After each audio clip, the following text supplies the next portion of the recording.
বিশ্বকাপের final match, আর সেখানে referee বিতর্ক হবে না, তা কি হয়? স্পেনের ঐতিহাসিক জয় সত্ত্বেও আর্জেন্টিনা বনাম স্পেন ফাইনালে রেফারির একের পর এক বিতর্কিত সিদ্ধান্ত এখন ফুটবল দুনিয়ায় আলোচনার শীর্ষে। নিকো উইলিয়ামসের গোল বাতিল থেকে শুরু করে এনজো ফার্নান্দেসের রেড কার্ড, কি ঘটেছিল সেই শ্বাসরুদ্ধকর মুহূর্তে?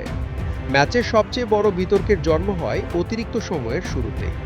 নিকো উইলিয়ামস বল জালে জড়িয়ে পুরো স্টেডিয়ামকে উল্লাসে মাতালেও রেফারি গোলটি বাতিল করে দেন।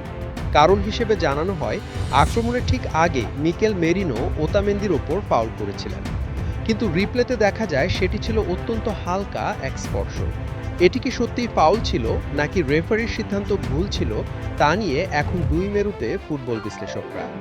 নাটক কিন্তু সেখানেই শেষ হয়নি। নিয়মিত সময়ের শেষ মুহূর্তে এনজো ফার্নান্দেস পাও কুবার্সির ওপর একটি বিপজ্জনক ট্যাকেল করে বসেন। আগে থেকেই একটি হলুদ কার্ড দেখা এনজোকে দ্বিতীয় হলুদ কার্ড দেখিয়ে মাঠ ছাড়ার নির্দেশ দেন রেফারি। 10 জনের দলে পরিণত হওয়ায় আর্জেন্টিনার পুরো ছকই বদলে যায়। স্কালোনি বাধ্য হন দলকে পুরোপুরি ডিফেন্সে নামিয়ে আনতে, আর সেই সুযোগে স্প্যানিশরা ম্যাচের ওপর পূর্ণ নিয়ন্ত্রণ পেয়ে যায়। রেফারির এসব সিদ্ধান্তে ডাগ আউটে নিয়ন্ত্রণ হারান আর্জেন্টিনার কোচ লিওনেল স্কালোনি।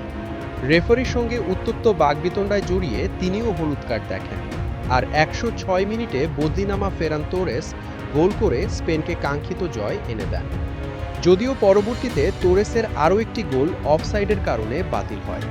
সব মিলিয়ে এই ফাইনাল শুধু খেলায় নয়, রোলার কোস্টার ড্রামা আর রেফারির বিতর্কেও চিরস্মরণীয় হয়ে থাকবে। নিকোর গোল বাতিল এবং এনজোর রেড কার্ড নিয়ে আপনার মতামত কি?